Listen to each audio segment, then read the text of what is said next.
BFM Business, BFM Crypto, la chronique. Et Antoine, ça s'améliore un petit peu sur les cryptos. Faut dire que le week-end a été compliqué pour le Bitcoin et l'Ether. Oui, le Bitcoin, surtout qui est tombé comme une pierre là, au pic du cycle de tension entre Iran et Israël. Plusieurs vagues de correction très intenses. On s'en sort pas si mal à 65 000 $, alors qu'on a passé l'essentiel de la semaine dernière autour des 70. Correction de quasiment 9% en 5 jours. Pareil pour l'Ether, d'ailleurs à moins 14 sur la même période. On se maintient quand même au-dessus des 3100 $ ce matin.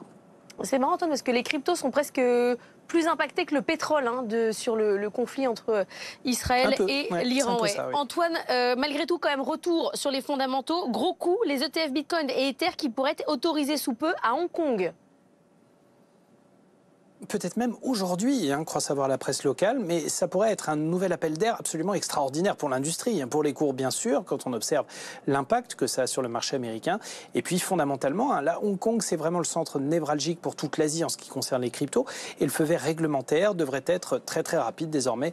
Dans la cité, on a fait un axe de développement. Selon l'autorité de marché locale, 18 sociétés au total ont désormais la possibilité d'émettre des ETF basés sur des cryptos. 4 d'entre elles devraient être les premières de la vague sur les ETF Bitcoin. Alors, société peu connue sur le plan international, mais Jardine Matheson, Huachia, Bozera Fund et Wisdom Financial, ça devrait être réglé dans la journée et devrait suivre plusieurs ETF, cette fois sur l'Ether. Et certaines sociétés auraient même l'autorisation leur permettant d'émettre des produits indexés à la fois sur le Bitcoin et sur l'Ether. Ça pourrait être notamment le cas de la société Harvest Financial. Donc, on voit que le processus est bien plus rapide que pour la SEC américaine et le mois d'avril devrait être le mois des ETF crypto à Hong Kong avec des volumes sans doute considérable. On le rappelle, les ETF Bitcoin au comptant, c'est 56 milliards de dollars depuis leur adoption sur le marché américain en volume.